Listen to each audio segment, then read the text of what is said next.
What's up, everybody? It's your boy Brandon Copeland, aka Professor Cope, and you are now tuning into another very, very special episode of Coping with Money.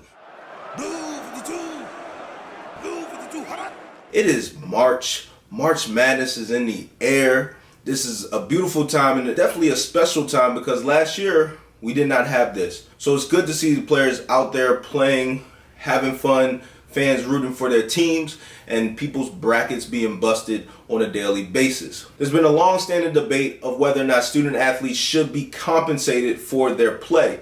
And a lot of times you hear about, well, those students are getting a scholarship, they're getting an education. That's really good. A lot of these games are played during the middle of the week when they should be in class. So I wanted to sit down with my buddy, CEO of Altius Sports, founder Casey Schwab, and I wanted to talk with him about his take on whether or not student athletes should be compensated. So, without further ado, Casey, do you think college athletes should be paid? The short version is college athletes haven't been paid. They haven't been paid for if you see a jersey or if you see them in the video game, which we can talk about more about that. Now they're going to be able to. It's a whole new frontier. It's going to completely change college sports.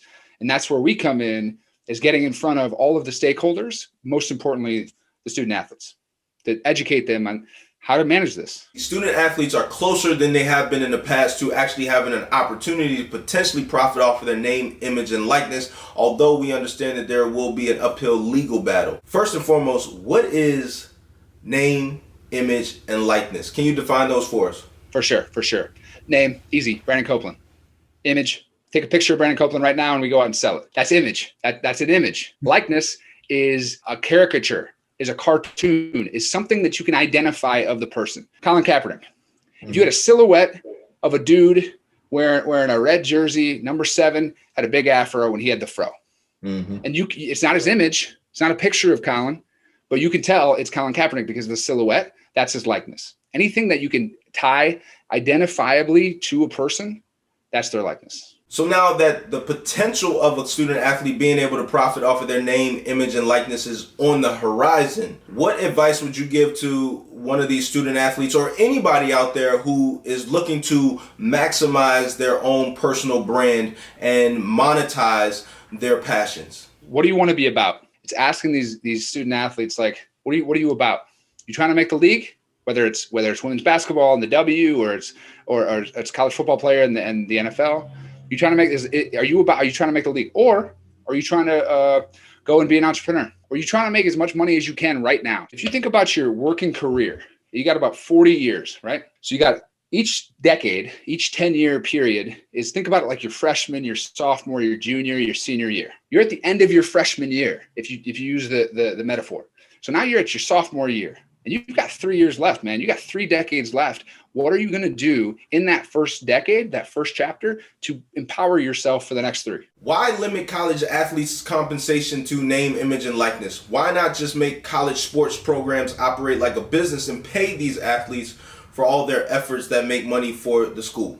I've got asked this question before, like, well, shouldn't we just flip the table, completely change it, and make all of these college athletes professionals? Take the student out of it. Take the scholarship stuff out of it, like take the class out of it. If you do that, there are going to be a lot of 18 to 22-year-old young adults, we'll call them, without a label, who play sports, who will no longer play sports, namely women and the non-revenue sports. Because if you run it like a business, if you and I were running a lemonade stand and we had all these different types of lemonade, right? We have pineapple, we have pineapple lemonade, we have strawberry lemonade, raspberry lemonade. Well, it does sound good, but if raspberry lemonade turned a profit, but none of the other types of lemonade we were selling turned a profit, what would we do? We'd get rid of all those. We'd get rid of the pineapple and the cucumber and the whatever that didn't sell. We would focus on the profit generating sports. And now look, what's going to happen and to take that to college sports, that's going to leave you football and men's basketball. And that's why there's this heated debate right now about, should we pay college athletes? Should we call them student athletes? I don't know what the perfect system is. I don't think anybody does. But what I do know is if you flip the table as opposed to making incremental steps, there are going to be people who lose along the way. So it's 2021 and social justice issues are just as prevalent today as they've been throughout the entire history of our country. When I look at the racial makeup of the student athletes playing in the main revenue generating sports for the NCAA, I cannot help but put this into that social justice bucket. Casey, I'm curious to hear your take on that. You're absolutely right about that, Cope, and that's what's changing. And that has to be a good thing. If you think about a piano player, a painter, not an athlete, just a college student, that pianist, that painter can go out and do lessons. The painter can go out and sell his or her paintings, and no problem. Can do a name, image, likeness deal. Can sign autographs, get paid. Athletes can't. Historically have not been able to. This is a movement in the right direction for young men and women who are over 18 who should be able to go out and monetize their property, intellectual property, just like anybody else. And along with the economic rights, it's a civil rights issue. And if Cope's doing, he wouldn't do a basketball camp because that jumper, but he might do a linebacker camp, right? And he's teaching kids how to be a linebacker. He's teaching kids how to play football. Why is that different than a pianist teaching kids how to play piano? So you should be able to make money off of that and promote it with your NIL. And that's what's coming. That's what's changing.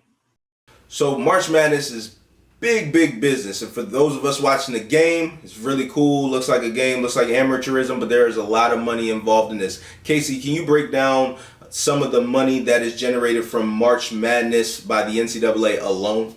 Yeah, so I don't have the exact numbers, but look, the NCAA generates somewhere around 1.1 billion in revenue, and somewhere around 850 to 875 million of that, so a large majority of that, comes from March Madness. So you're talking 85%, somewhere around there, comes from March Madness. It is a massive revenue driver. Frankly, it keeps the whole ship afloat. So, Case, being a former student athlete myself, then going into the NFL and now being able to monetize my brand, not that much had changed about me. However, just a different league that I was in. You don't think the monetization of student athletes is just that simple? Treat them like pros and let them go. Why not?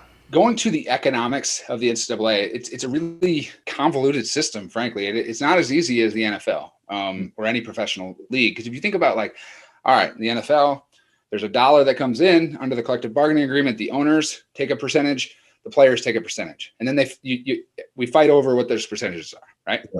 And it's a dollar. A dollar is a dollar is a dollar. And you take 50 cents, 50%, it's easy. In college, you've got the system of amateurism, and you can, folks will scoff at that. They're not amateurs, and call it what you want, but you have this system of these athletes are getting scholarships. Those scholarships need to be subsidized. Who subsidizes those? The NCAA. So if you think about scholarships for the women's rowing team, or if you think about scholarships for the softball team or the men's rifle team in West Virginia, those scholarships are subsidized by the NCAA. And going back to a point I made before, those sports are not generating profit. So you've got to look at each school or each athletic department at each school as an aggregate, one, and then you have to look at the economics of the flow of the money coming from the NCAA. Yeah. So I think it's like 250 million of that 1.1 billion is going from the NCAA back to institutions for the scholarships. So, Casey, as we wrap up, I wanted to give you an opportunity to deliver any advice that you have for student athletes out there or anyone watching looking to monetize their brand and maximize any potential opportunities. To learn how to say no. With the newness is going to come the shiny object effect. You know, they're going to say, oh my gosh, I can do this now. I can make $100. I can make $200. Learning how to say no and to take a look at these opportunities from a holistic vantage point of what's my brand, what am I about, like I was saying earlier, is going to be really important. What not to do is don't align yourself with people just because you like them. Mom, dad, roommate, girlfriend, boyfriend, cousin might not be your best business manager. In fact, might be the worst choice for somebody to manage your money, because when it's a business relationship, if you're going to hire somebody to help you negotiate a contract, and they're going to get paid for that. If you're going to hire somebody to help you manage your money and they're going to get paid for that, you need to be able to tell that person no too. And it's a lot harder when it's mom. You got to have people in place to help you. And by the way, that's not going to be the schools. Know what you have. You know what I mean? Like, you have these rights. Like, it's no different than if I had a Ferrari and somebody said, hey, man, I'm going to come over. Like you said to me, hey, Case, can I use your Ferrari to rent it out on the weekends? I'd say, sure, but you got to pay me for it. Right. That's no different than intellectual property. That's physical property, intellectual property. I can't go and use your McDonald's trademark. I can't go use a song. You know what I mean? Song is copyrighted. Right of publicity is the same thing, which is another phrase for NIL. You got to know what you have to go out and monetize it and to protect it. First step is to protect. Second step is to monetize. So that's it, everybody. Another episode of Coping with Money in the books. I hope you're all staying healthy. I hope your favorite team is staying healthy. I hope your brackets aren't busted yet. And ultimately, I hope you all stay blessed, stay safe. If you want to see more of my financial plays, go to kiplinger.com/cope. Sign up for our free email newsletter by going to kiplinger.com/email. I will see you next time. Stay safe, everybody.